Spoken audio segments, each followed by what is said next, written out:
오늘은 부활절로 우리가 하나님께 예배합니다.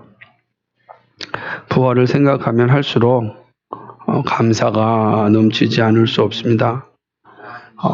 오늘만 부활절은 아니죠. 매 주일이 부활절입니다. 우리는 매 주일마다 부활하신 주님을 만나고 부활하신 주님을 찬양하고 부활하신 주님을 예배합니다. 그런데 꼭 이렇게 한 날을 정해서 부활절을 지켜야 되느냐, 충분히 질문을 던질 수 있습니다.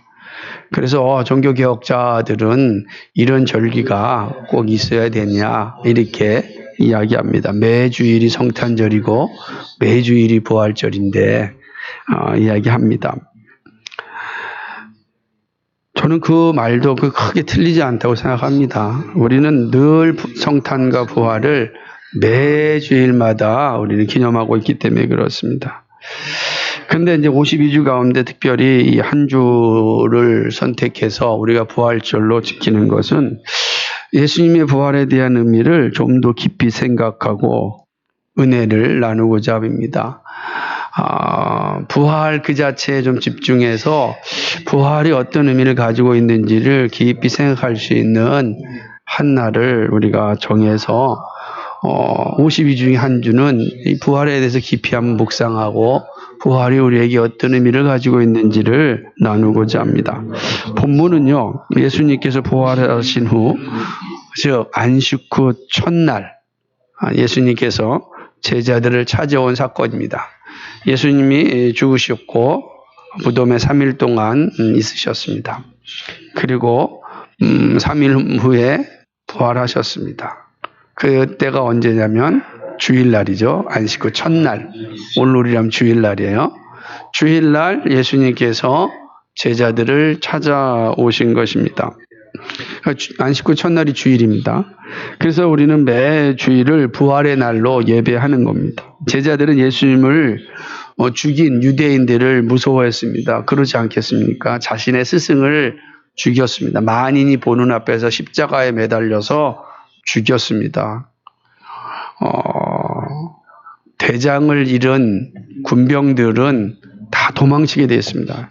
그래서 수장을 잃었는데 어떻게 해야 될지 모르는 게 인간의 모습 아니겠습니까?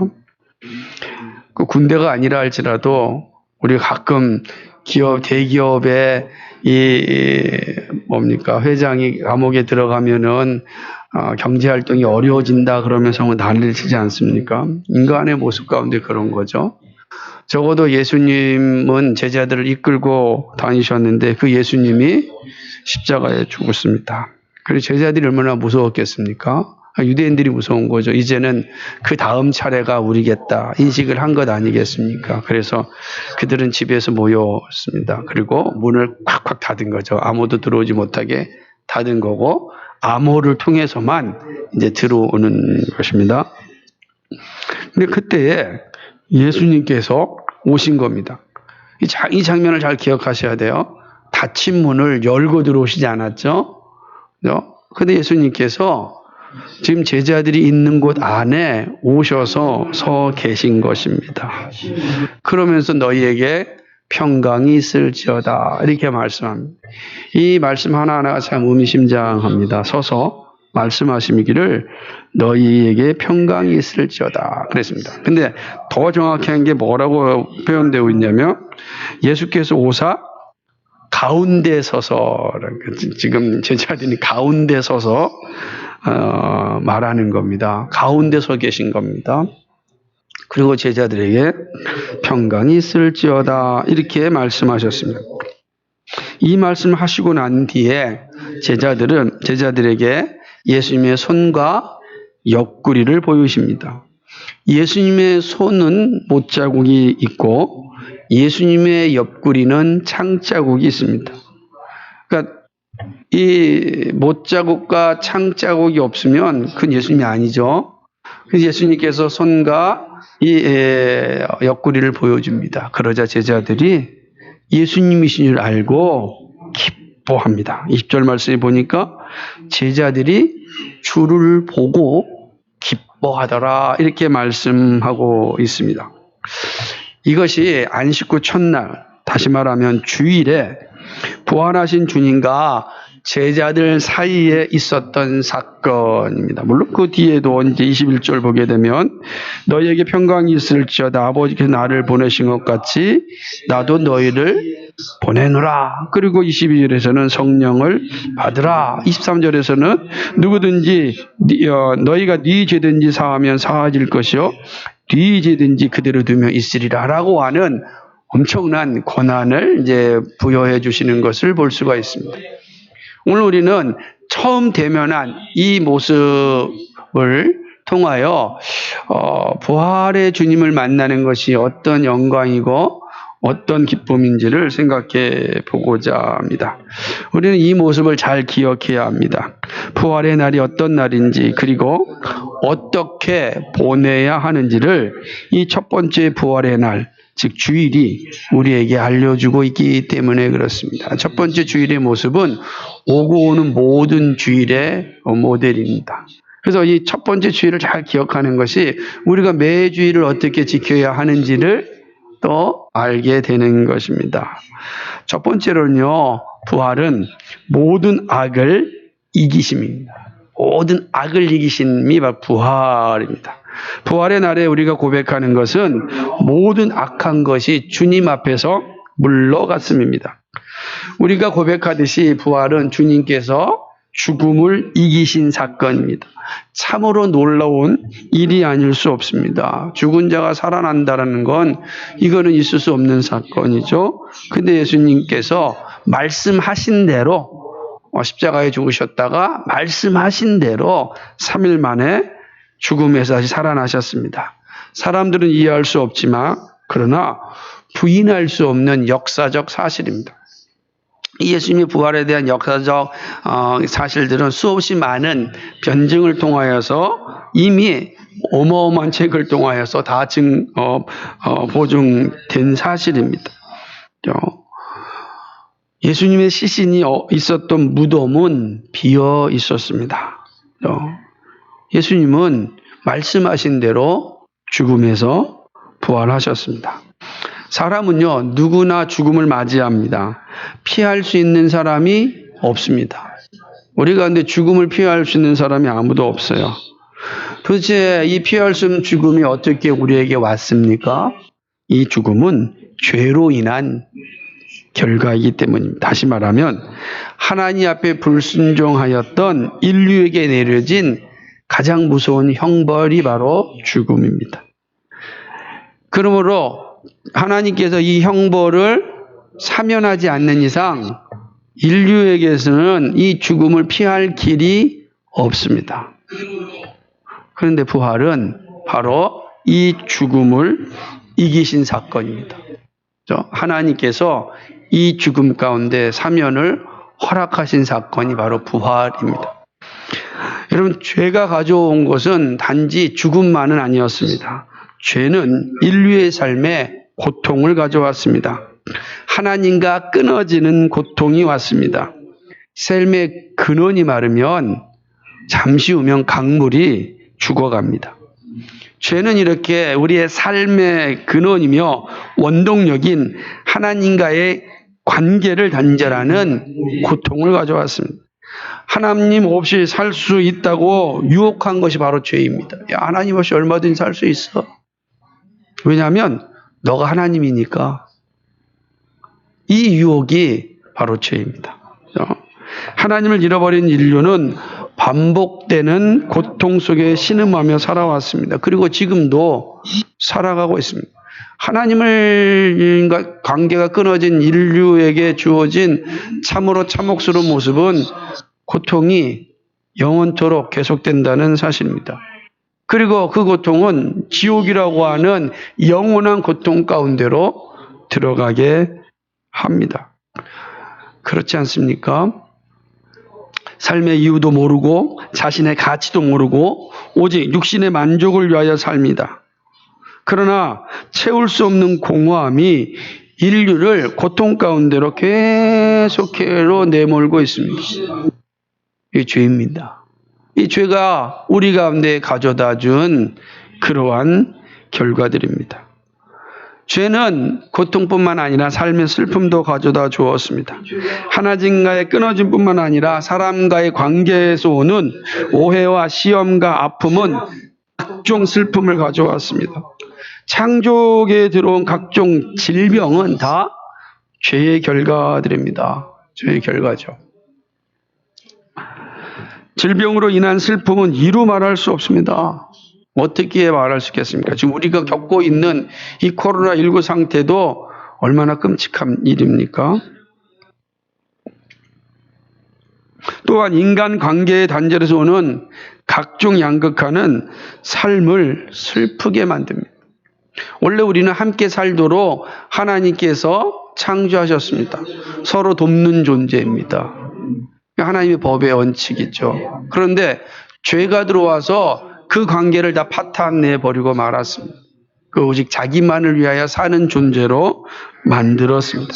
하나님의 것을 자신의 것으로 착취하는 가운데 나타나는 인간의 탐욕은 참으로 슬프게 만들었습니다. 하나님을 기뻐하는 존재로 창조된 인간에게 찾아온 우울증이라는 악한 질병은 끔찍합니다. 원래 인간은 하나님을 기뻐하는 존재로 창조되었기 때문에 우울증이 존재할 수가 없습니다. 늘 하나님을 보고 기뻐하고 감사합니다. 여러분 자연을 보고서 기뻐하고 즐거워하죠. 하나님께서 끊임없이 우리에게 기쁨을 끊임없이 선물로 주셨습니다. 근데 죄가 그 기쁨을, 그 즐거움을 기쁨으로 즐거움으로 여기지 못하게 합니다. 불만과 불평을 갖게 하죠. 여러분, 부부관계, 부모와 자식관계, 형제, 자매, 친구 간의 아름다움은 무엇입니까? 그건 행복이에요. 서로 기쁨을 주고 기쁨을 나누는 관계입니다. 그런데 이 죄가 들어와서 이 부부의 관계가 헤어지게 만듭니다. 부모 자식 간에 참으로 끔찍한 모습을 만들어냅니다. 형제 자매가 싸우고 질투하고 시기합니다. 친구 간에 끔찍한 일들도 벌이고 맙니다. 죄가 인간 사이를 이렇게 슬프게 만들었어요. 부활이 무엇이냐면 바로 이 모든 슬픔을 이기심입니다. 부활은 더 이상 고통과 슬픔이 지배하지 못하게 합니다. 부활은 이 모든 슬픔에서 자유케 하는 것입니다. 왜 그렇습니까? 죄가 죽었기 때문입니다. 죄가 죽었기 때문입니다. 그러므로 죄의 열매는 존재하지 않습니다. 부활의 그 영광에는 죄가 더 이상 존재할 수 없습니다. 죄를 이기셨습니다. 죄가 가져온 모든 악한 것들이 다 사라졌습니다. 부활은 악한 생각과 행동을 이긴 사건입니다. 악한 생각들은 다 죄의 열매입니다. 죄는 우리에게 악한 생각을 집어넣고 악한 행동을 하게 합니다. 거짓과 시기와 질투와 미움을 집어넣습니다. 그리고 다툼과 증오를 하게 합니다. 폭력을 행사하고 전쟁을 하게 합니다. 이것이 죄가 가져온 그런 모습들 아닙니까? 그런데 부활은 이런 악한 생각과 행동을 이긴 사건입니다. 이 모든 악을 이기신 사건이 바로 부활입니다. 우리가 안식구 첫날 부활의 날에 고백하는 것은 무엇이냐면 모든 악을 이기신 주님을 찬양하고 선포하는 일입니다. 부활의 주님을 소유한 자에게는 더 이상 죄가 지배할 수 없고 악이 지배할 수 없다라고 하는 것입니다. 우리는 그 영원한 영광 가운데 들어가 사는 자들입니다. 그래서 우리 주일날은 이 사실을 공포하는 거예요.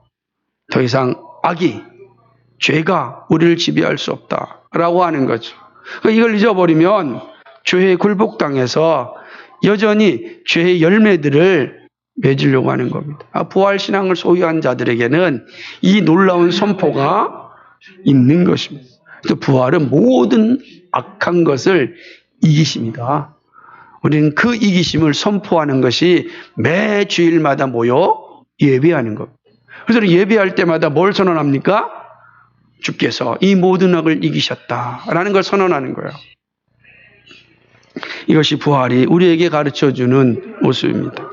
두 번째는요, 예수님의 부활은 이 땅에서 힘을 다하여 소명을 감당하는 원천입니다.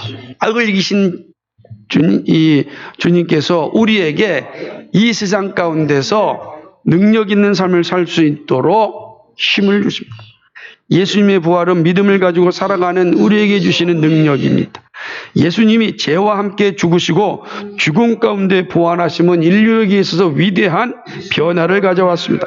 부활하신 예수님을 믿는 자에게는 죄와 죽음과 지옥이 존재하지 않습니다. 모든 악을 이기셨기 때문입니다. 부활을 믿는 자는 천국 백성이 되기에 어떠한 부족함도 없음을 선언하십니다. 부활을 믿는 자는 하나님 나라를 상속받습니다. 천국은 오직 죄와 죽음을 이긴 자가 들어갑니다. 뿐만 아니라 부활은 구원받은 자만이 고백할 수 있습니다. 부활에 대한 이야기를 들어도 믿는 자만이 천국 백성이 됩니다. 부활을 알아야 부활이 무엇인지 안다고 해서 천국 백성이 되는 것이 아니라 부활을 믿는 자가 천국 백성이 되는 것입니다. 부활은 나의 죄를 위하여 그리스도가 죽으시고 나의 구원을 완성하시고자 다시 살아나심입니다. 부활의 주님을 고백할 수 있는 것은 성령의 증거입니다. 성령이 내주하신 신자는 부활의 주님을 믿고 고백합니다. 예수님께서 죽은 자 가운데서 다시 살아나셔서 잠자는 자들의 첫 열매가 되셨습니다. 모든 이들의 첫 열매가 되셨습니다. 이것은 부활이 우리를 예비하신 하나님의 선물임을 알려주십니다. 그리스도의 부활은 우리의 도움입니다. 마틴 루터 목사님은 예수님의 부활은 그리스도를 믿는 자를 돕기 위함이다 이렇게 말씀합니다. 그리스도가 하나님의 영광에 이르신 것은 자신을 위해서가 아니라, 그렇죠, 예수님 자체가 영원하신 분 아니에요?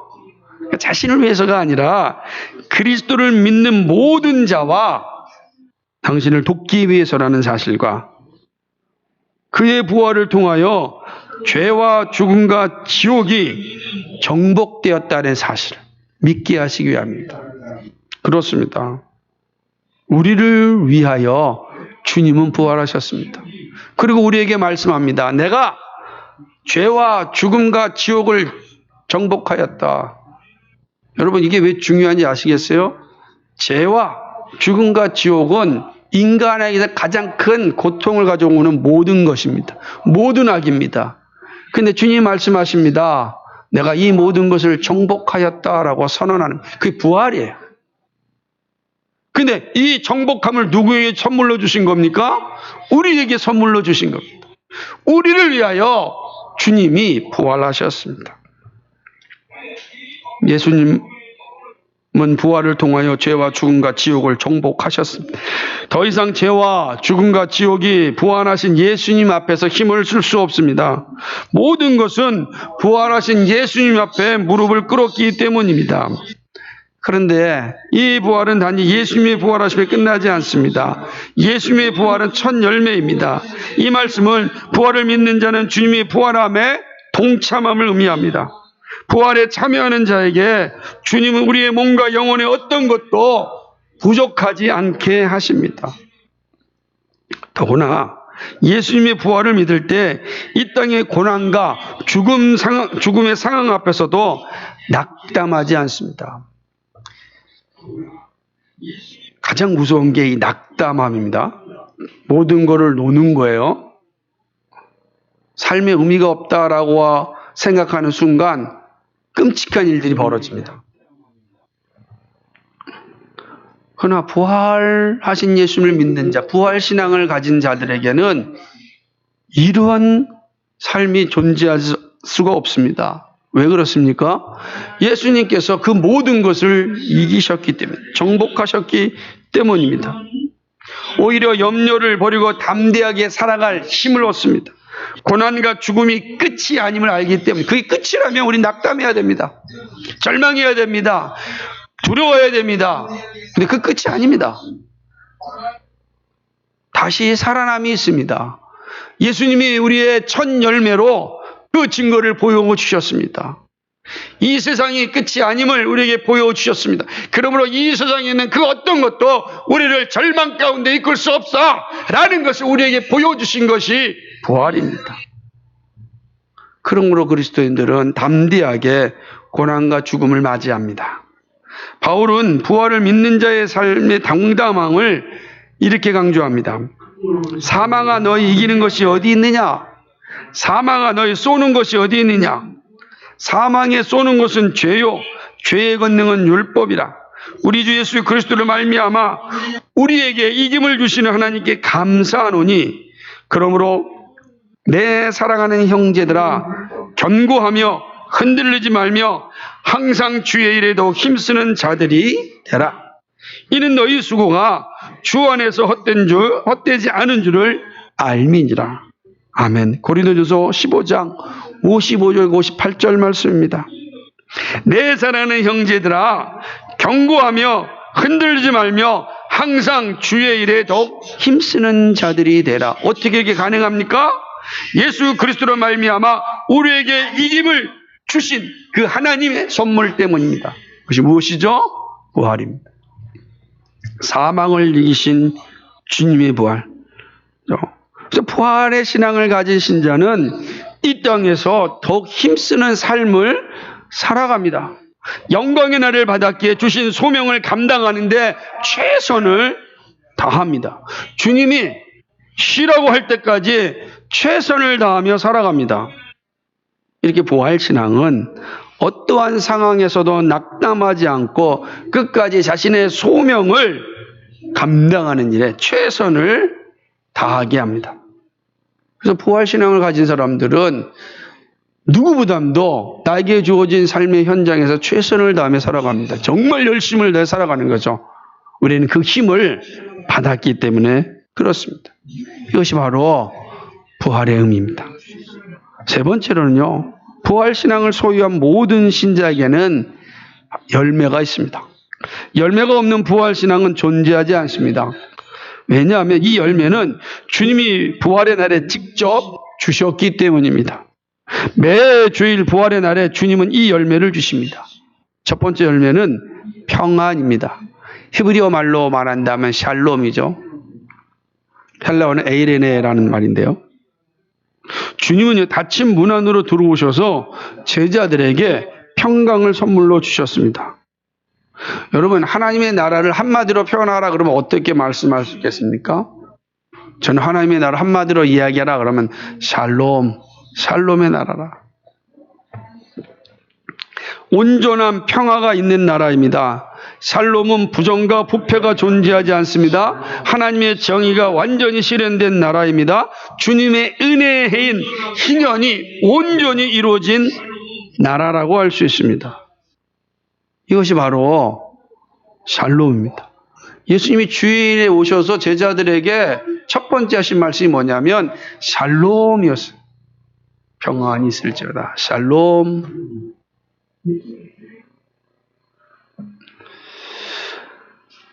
그런데 이 평안은 오직 부활신앙을 가진 자에게만 주어집니다. 주일날 주님을 만난 자에게만 주어지는 거예요. 주님을 만난 자만이 받는 겁니다.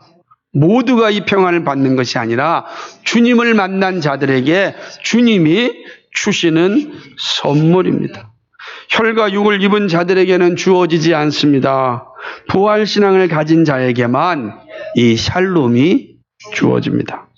우리가 매주 주일에 주님을 만날 때 받는 선물이 바로 이 샬롬이에요. 그래서 우리가 매 예배를 드릴 때 주님을 만나면 주님이 우리에게 샬롬을 선물해 주시는 겁니다. 그래서 일주일 동안 우리가 어떠한 것을 겪었는지 몰라도 주일에 주님을 만날 때 이 샬롬을 받는 거예요, 샬롬을.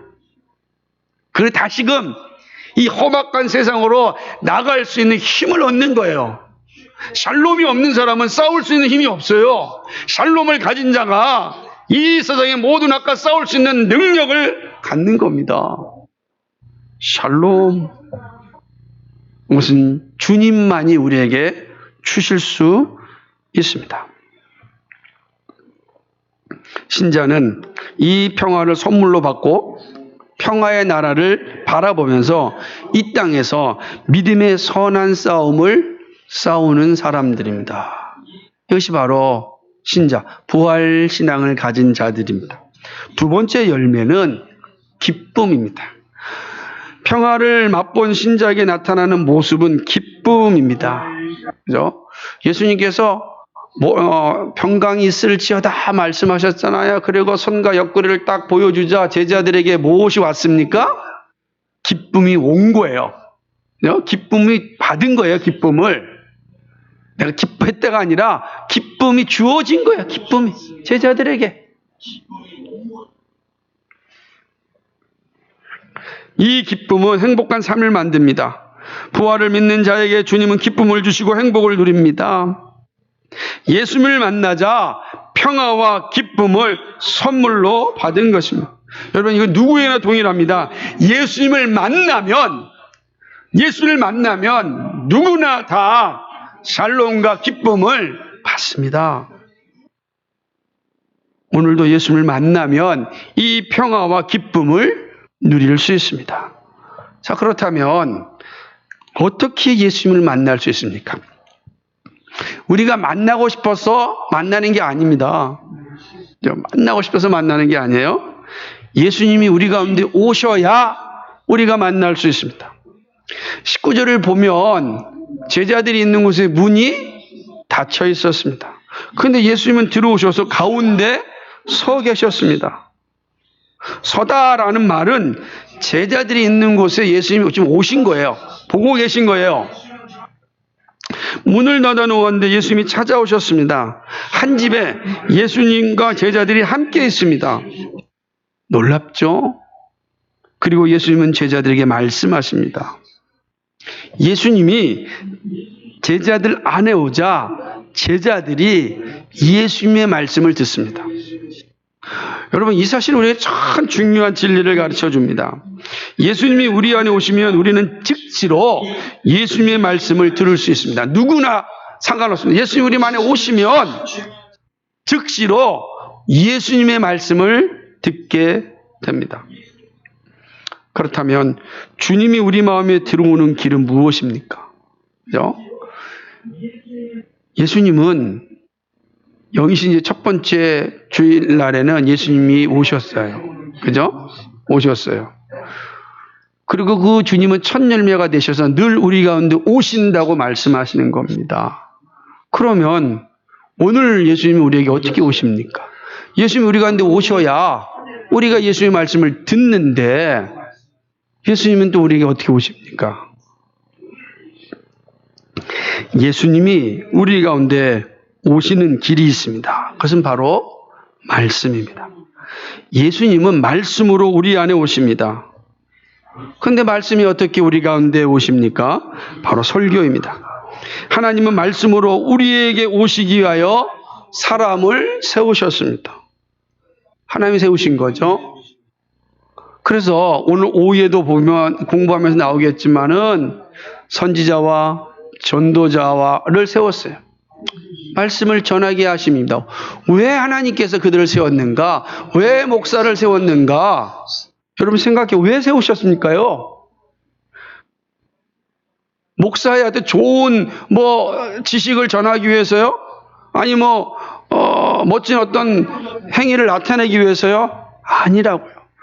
그렇게 오신 게 그것 때문에 세운 것이 아니라 예수님이 우리 가운데 오시기 위해서, 예수님이 우리 가운데 오시기 위해서 사람을 세우셨고 사람 입술을 통하여서 말씀이신 예수님이 증거되게 하신 겁니다.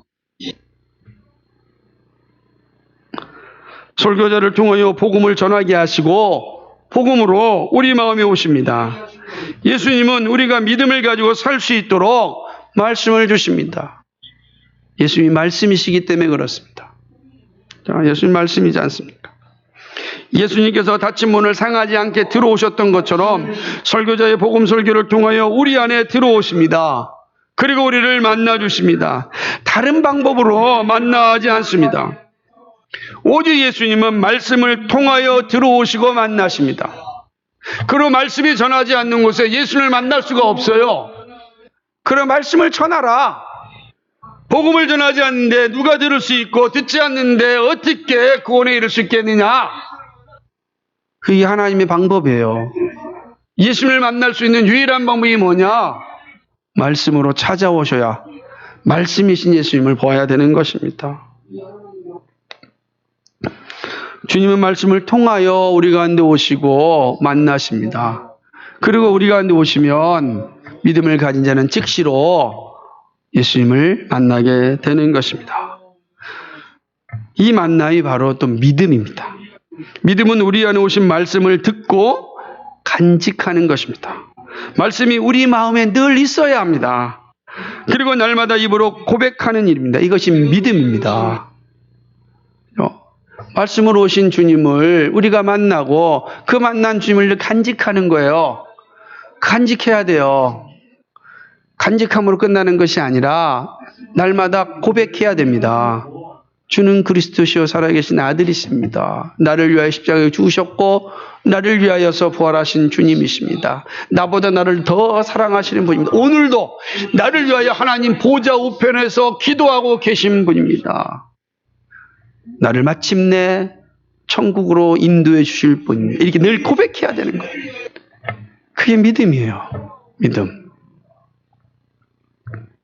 이렇게 믿음이 생기면 하나님께서 그 믿음의 열매로 우리 안에 평화와 기쁨을 주시는 거예요. 믿음이 있는 자만이 평화와 기쁨을 누리게 됩니다. 믿음이 없이는 평화와 기쁨을 누릴 수가 없어요. 그 평화와 믿음만이 평화와 기쁨을 받는 길이에요. 다른 길이 없다고요. 그래서 주님이 오셔서 평강이 있을지어다 라고 선언하신 겁니다.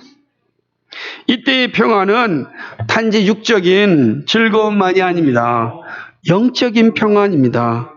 두려움과 고통과 고난과 슬픔을 이기는 샬롬입니다. 이 샬롬은 세상이 주는 만족과 다릅니다. 여러분, 세상이 주는 것은 그 조건이 충족될 때만 가져요. 그 조건 충족되지 못하면 또 사라진다고요. 그러지 않습니까? 갑자기 보너스가 들어오면 얼마나 행복합니까? 그러나 잠시잖아요. 잠시 사라집니다. 맛있는 음식 먹을 때 얼마나 기쁩니까? 그러나 잠시잖아요. 세상이 주는 건 외적인 조건에 따라서 주어집니다. 그러나 영적인 평안은 다릅니다. 외적인 환경이 변화가 없을 수 있습니다. 그렇죠. 여전히 가난합니다. 질병이 있습니다. 죽음과 같은 아픔이 그대로 있습니다. 하지만 마음에 하나님이 주시는 위로와 담대함과 평화가 있습니다. 이게 영적인 평화입니다. 외적인 조건은 변화가 되지 않고 여전히 그대로 있다 할지라도 놀라운 것은 우리 안에 담대함이 생기는 겁니다. 하나님이 주시는 위로가 있습니다. 힘이 생기는 겁니다. 지금 밖은요 막 파도가 치고 비바람이 치고 난리가 나서 곧 세상이 무너질 것 같은데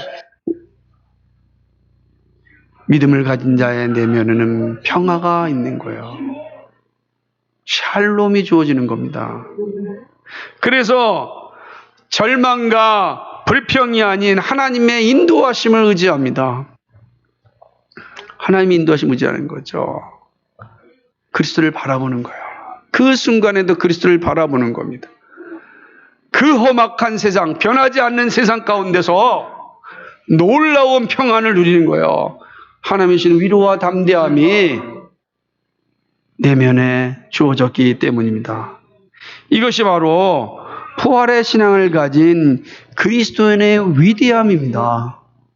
오늘 주님은 우리에게 이 선물을 주시고자 오늘도 설교자 입술을 통하여 찾아오고 계시는 겁니다.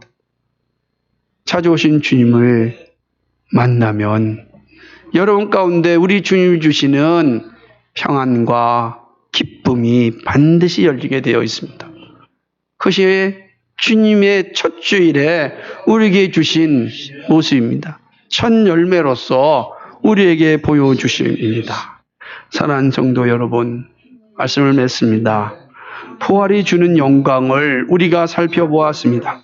안식 후 첫날 부활주일에 주님은 제자들에게 오셨습니다. 그리고 부활하심을 보여주셨습니다. 제자들은 영적인 평안과 기쁨을 받았습니다. 부활하신 주님은 매주일 우리에게 오십니다. 말씀을 전하게 하심으로 찾아오십니다. 말씀은 그 어떤 장애물도 그 어떤 문도 막을 수 없습니다. 사단이 아무리 노력해도 말씀으로 오시는 주님을 막을 수 없습니다. 그래서요, 사단은 막지 못하니까 회방하는 거예요. 막을 수가 없으니까 자꾸 회방하는 거예요. 그러나 말씀으로 주님은 우리의 마음 가운데 서 계십니다. 그리고 부활하신 주님을 보여주십니다. 주님을 보는 자는 평화와 기쁨을 누립니다. 주님을 보지 못하면 평화와 기쁨이 눈앞에서 사라집니다. 주님을 보아야 그 평화를 맛보고 기쁨을 누리지 않겠습니까? 주님을 보지 못하는데 어떻게 그 평화와 기쁨을 만끽할 수 있겠습니까? 허상이거든요. 허상이라. 주님을 보는 것은 믿는 것이고, 믿는 것은 말씀을 듣고 간직하는 것입니다. 말씀을 듣기만 하면 눈과 귀를 통하여 사라집니다. 믿음이 되려면 마음에 간직해야 합니다. 마음에 간직하려면 날마다 믿음을 고백해야 합니다. 이것이 매주일 부활의 날에 있어야 합니다. 우리는 주님의 부활은 모든 악을 이기신가, 이 땅에서 힘을 다하여 소명을 감당하는 원천임을 보았습니다. 그리고 부활신앙을 소유한 모든 신자에게 열매가 있음도 보았습니다. 부활신앙은 우리로 하여금 무엇을 바라보며 살아야 할지를 말씀합니다. 누구를 예비하며 살아야 할지를 알려줍니다.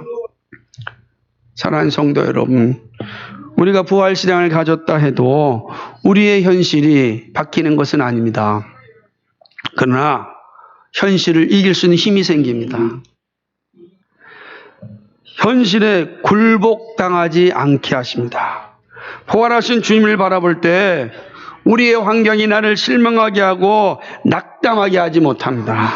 어떠한 시련도, 어떤 어려움도, 어떤 슬픔도, 어떤 고난도, 어떤 고통도 나를 무너지게 할 수 없습니다.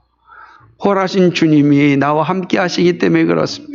모든 악을 이기신, 모든 죽음을 이기신, 지옥을 이기신 주님이 나를 만나 주셨기 때문에 그렇습니다. 그러므로 오늘 우리가 할 일은 부활하신 예수 그리스도를 바라보는 겁니다. 오늘도 말씀으로 찾아오시는 예수 그리스도를 보는 겁니다. 믿음의 주이시며 온전케 하신 예수님을 내 마음속에 늘 간직하는 것입니다. 죽음을 이기시고 영생을 주신 예수님을 날마다 고백하는 것입니다. 이 세상에 어떠한 비바람이 불어난다 할지라도 믿음의 주이신 예수 그리스도가 내 안에 계시고 부활하신 주님이 내 안에 계시고 내가 부활에 동참하는 자라면 우리는 평안을 누릴 수 있습니다. 그리고 마침내 영원한 평안을 누리게 됩니다.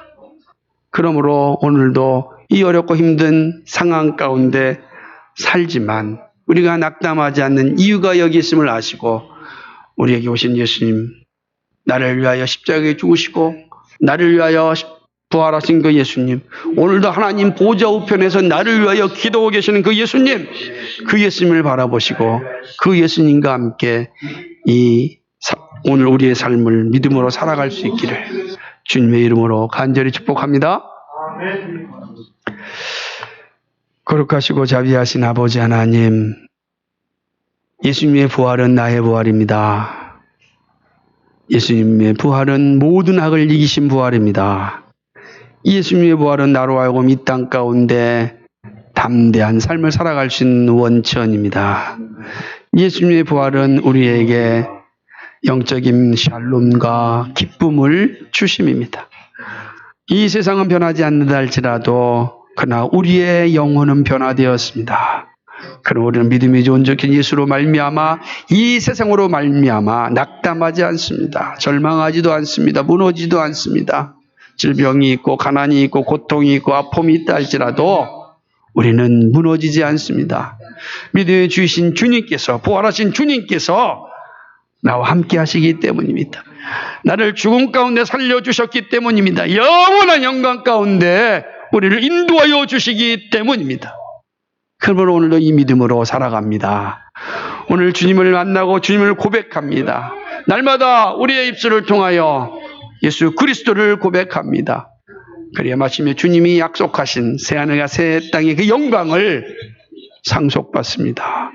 그 나라에 임하는 그 순간까지 아버지 이 땅에서 믿음으로 살아가고 믿음으로 이겨내고 부활의 영광을 나타내는 우리 모두가 되게 하여 주옵소서. 감사드리며 예수 그리스도의 받들어 기도하옵나이다. 아멘.